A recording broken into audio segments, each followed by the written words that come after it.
bentuknya mirip, hanya saja nanti kan.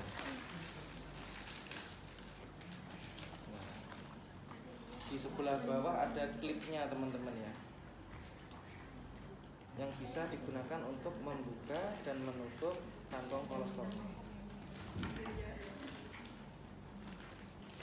Kan sekali pakai nih. Itu. Kalau yang bisa dipakai berkali-kali, yang disposable di sini nanti berlubang teman-teman ya. Ukurannya juga tidak sebesar ini. Tapi nanti ketika mau nutup itu tinggal ditekuk. Kemudian ada klip kecil yang bisa digunakan untuk ngeklem, untuk memfiksasi agar tidak brojol nanti di akhir. Bisa dipakai berkali-kali, sehari sekali, 2 hari sekali bisa. Tergantung konsistensi, jumlah dan kondisi pasien tentunya ya. Kalau yang bisa dipakai berkali-kali, pengalaman tempo hari ya. 3-4 bulan yang lalu saya beli untuk pasien saya itu satu kantong harganya paling murah 30.000. Itu pun terkadang masih rembes di area perlekatannya sini, masih rembes. Jadi sehari itu bisa sampai ganti 2-3 kali.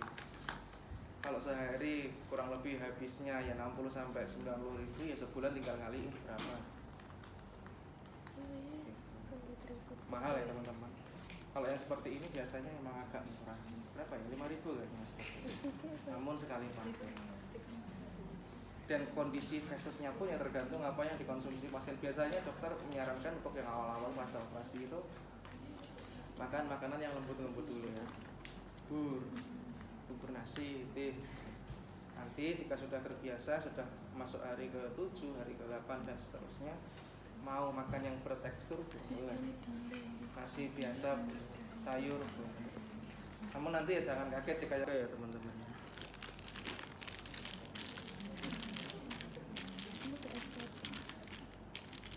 Nanti flatusnya pun masuk ke sini. Apa itu flatus? Nah iya, bisa buangannya lewat sini. Jadi nanti pas panjenengan gantos misalnya kepanggil pasien seperti ini, jangan kaget jika ketika mau jenengan ganti kondisinya berdinding, ada anginnya di dalam. Apakah ada? Ada, banyak malah.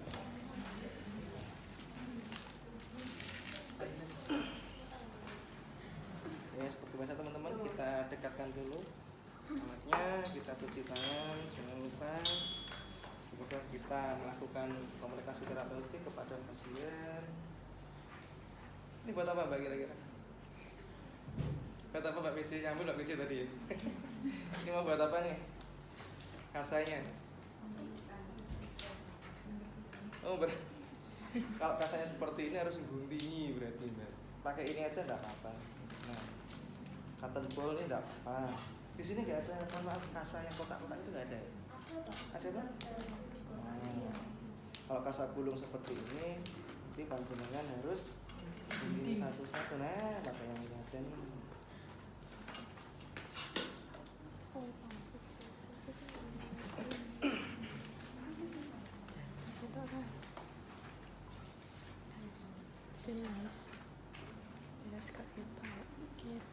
Sekarang kita melakukan komunikasi terapeutik, tanyakan riwayat sakit pasien, kemudian posisikan pasien senyaman mungkin di rumah sakit ya. Kalau pasiennya sudah terbiasa ya tidak perlu seperti itu.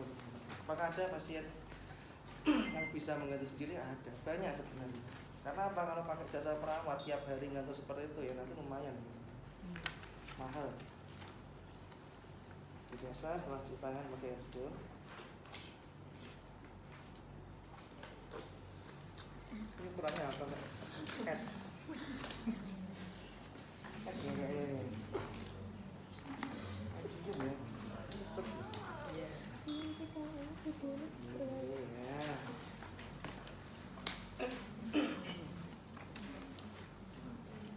Kita santai aja teman-teman ya.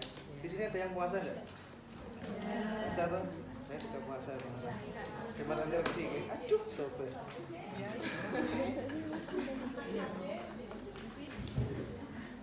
Gimana reaksi teman-teman ya?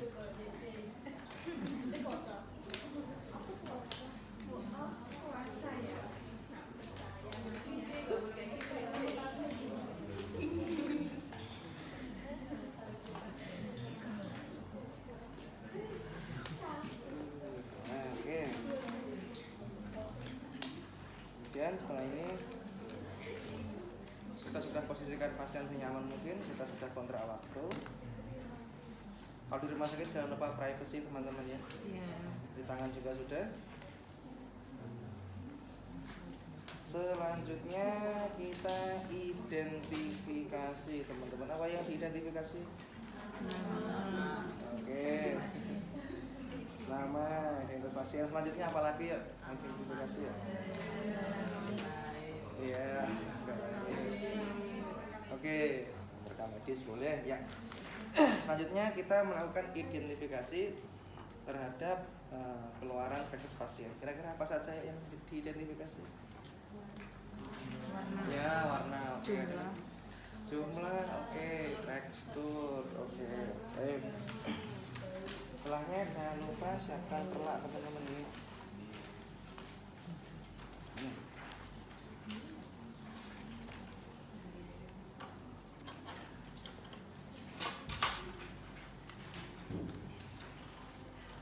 Nanti terkait perlak teman-teman ya, boleh panjenengan cukup menggunakan perlak seperti ini, satu lapis. Atau kalau panjenengan takut apabila nanti rembes ya, fesesnya bocor, fesesnya rembes, kemudian khawatir luber kemana-mana, boleh dilapisi menggunakan underpad. Tahu underpad loh? Waktu di rumah sakit ketika melakukan pergantian beban atau pergantian kantong kolostomi seperti ini biasanya menggunakan underpad. Jadi nanti tinggal buang aja berikut underpadnya. Oke, kita identifikasi teman-teman ya. Selanjutnya di area underpadnya boleh dilapisi dengan plastik ya teman-teman. Setelah plastik, selanjutnya ada bengkok di sini. Kalau dulu jujur ya, terus terang saja saya ketika melakukan tindakan seperti ini jarang menggunakan bengkok. Kalau saya loh ya, soalnya nanti kalau panjenengan praktek, panjenengan OSKA misalnya, udah pernah OSKA kan? Harus pakai bengkok ya. Jadi segala sesuatu yang sifatnya kotor, kemudian alat medis yang di situ sudah digunakan harus taruh di bengkok. Di rumah sakit kelamaan nanti. Kalau di rumah sakit loh ya, karena di sana kita berpacu dengan waktu juga. Taruh sini, kemudian jika ini adalah kantong kolostomi yang sifatnya bukan disposable, dibuang ya teman-teman. Setelah kita identifikasi basisnya bagaimana, kita buka klip sebelah sini. Ya kok ini nanti ini dikunci pakai klip-klipnya. Gigit seperti ini nanti modelnya. Panjang sampai sini. Sudah ya, tinggal buka klipnya, kemudian basisnya dibuang terlebih dahulu. Selanjutnya kita melepas kantong kolostominya teman-teman.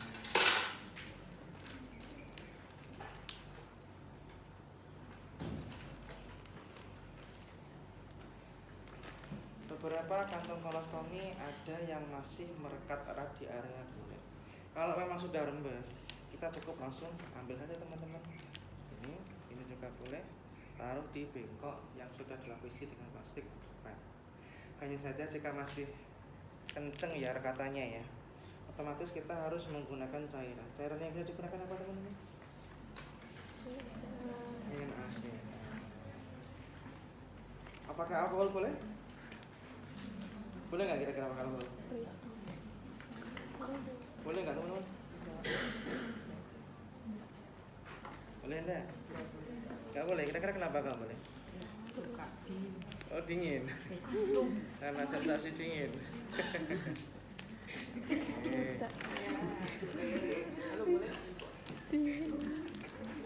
Apakah boleh? Boleh. Dengan catatan diupayakan alkohol jangan sampai kena di area jahitannya sini loh teman-teman. Luka sini nih. Tahu gimana rasanya kalau luka kena alkohol? Kemudian setelah selesai kita buka kantong stomanya.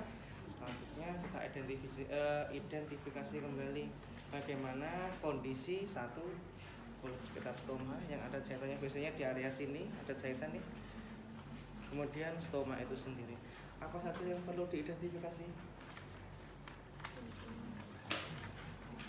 Oh teman-teman, iritasi atau tidak? ada tanda-tanda infeksi atau tidak. Kemudian di area stomanya kita perhatikan warna stomanya teman-teman ya. Satu, apakah warnanya kemerahan seperti ini? Kemudian yang kedua, apakah warnanya kebiruan? Yang ketiga, amit-amit apakah warnanya hitam? Jika warnanya biru, biasanya itu tanda iskemik, aliran darahnya kurang di area stoma. Kemudian yang ketiga, kalau sampai hitam berarti apa namanya? Nekrosis.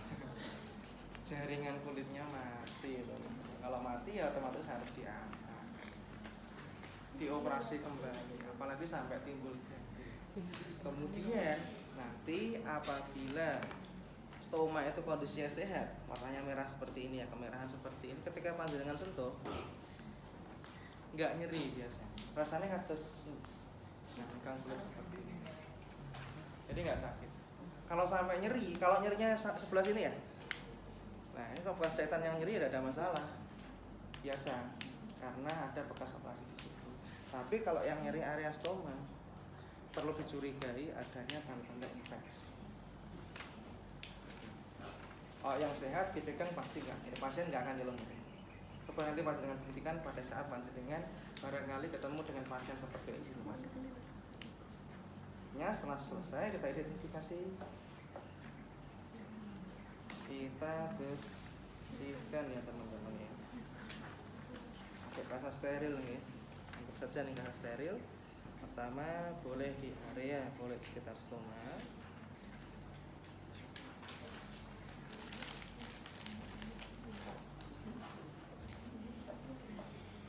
Kemudian yang kedua di area stomanya teman-teman ya.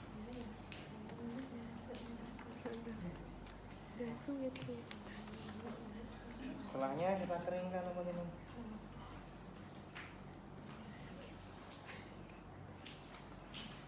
Pakainya dua, anggap aja dua teman-teman, ngirit ya.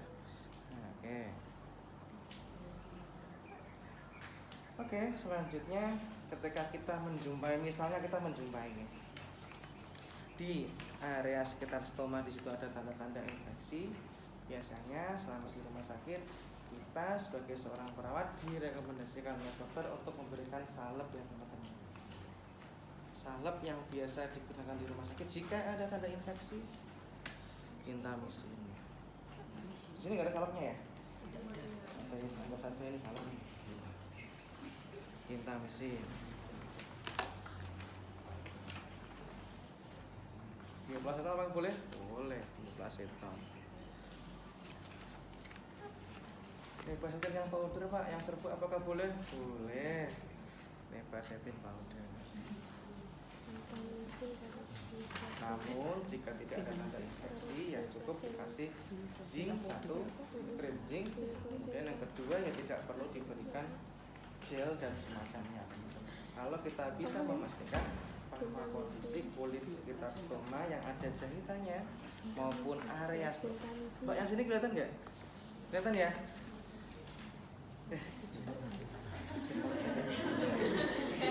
Baru sadar ada orangnya, bentar.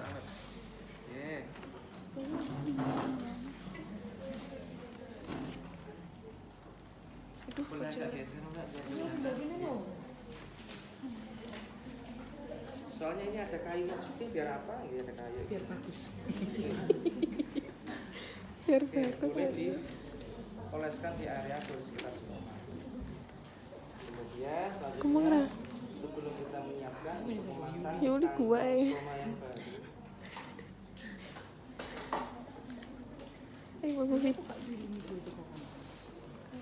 Mbak, ini kantong stomanya cuma satu.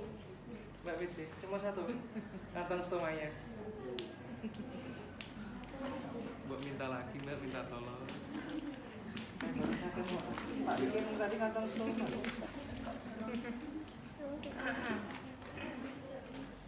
Kita tutup dahulu area stoma menggunakan kasa lembab yang steril teman-teman.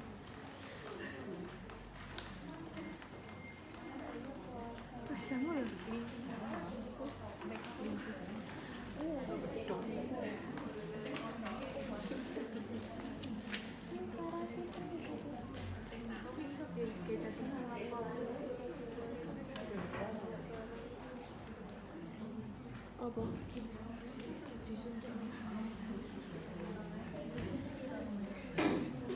Nah, tutup ya teman-teman. Memorinya kurang terlalu gede.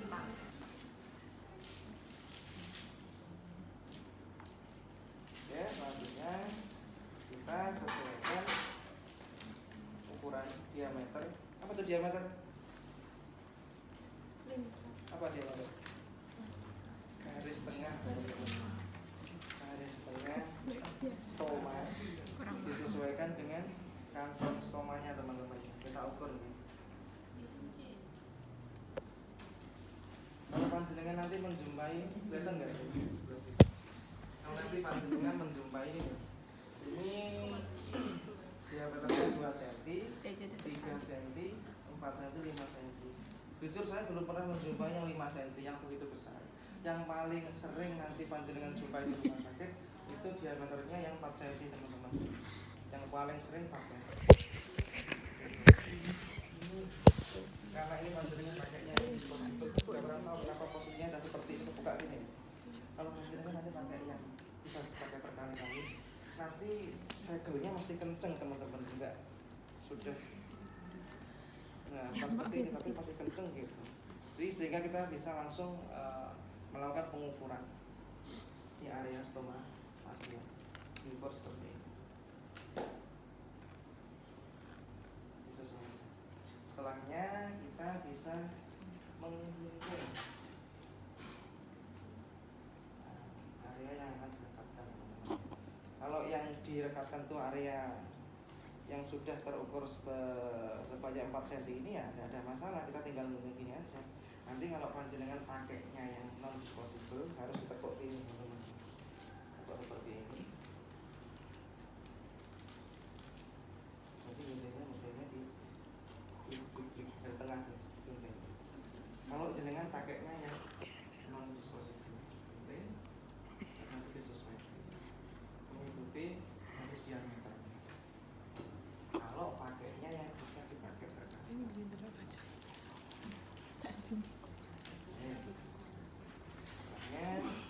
bisa ambil masa yang untuk stoma. Kemudian untuk beberapa kasus sebagai antisipasi saja, ada yang memakai gel atau perekat kantong stoma teman-teman. Ini sifatnya opsional. Jika kita merasa menggunakan gel untuk membantu merekatkan kantong stoma itu perlu, ya boleh dipakaikan. Nanti ada gelnya tersendiri. Tapi jika kita merasa, pasiennya aman nih, selama ini pengalaman aman-aman saja, nggak pernah rembes, nggak pernah bocor, kantong stoma ini nggak perlu dipakai. Itu kan seperti ini. Kita tinggal pasang aja. Selanjutnya sebelum kita pasang, diperhatikan terlebih dahulu pasien tersebut termasuk pasien yang masih bisa mobilisasi secara aktif atau tidak. Kalau pasiennya masih bisa bekerja misalnya, masih muda, masih bisa beraktivitas seperti biasa, ya disarankan posisinya vertikal seperti ini teman-teman. Pasang ini nanti berarti seperti ini. Kelihatan kalau sebelah sana? Kalau sebelah sini nih, kalau memang stomanya seperti ini. Tapi jika pasiennya itu kondisinya sudah sepuh, ada riwayat stroke dan lain-lain, sehingga lebih banyak beraktivitas juga di bed rest ya, boleh diposisikan misalkan seperti ini, boleh. Jadi disesuaikan teman-teman ya dengan kondisi pasien. Kemudian ketika kita memasak, kita lepas berekatnya. Kemudian dipastikan ya jangan sampai ada udara di dalam ya teman-teman. Dipastikan tidak ada udara yang terperangkap di dalam plastik. Kita masukkan ini. Dari area yang paling jauh dulu.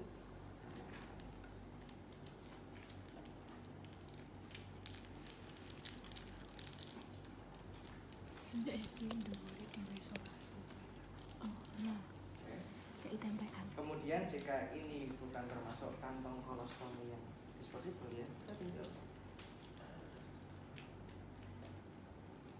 sini ada klipnya.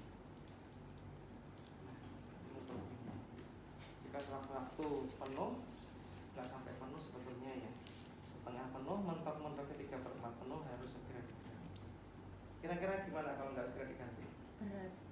Oke, berat. Pasiennya posisi berat ya.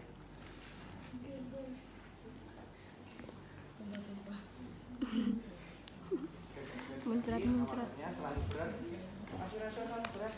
Nanti dapat mengakibatkan infeksi teman-teman kalau sampai kotorannya kena di area sini, harus steril sini. Area jahitan nggak boleh sampai kena cairan atau feses. Masih perhatikan, sampai naik seperti ini baru. Nanti biasanya timbul infeksi atau iritasi lah minimal biasanya seperti itu. Oke, perhatikan. Ada pertanyaan teman-teman?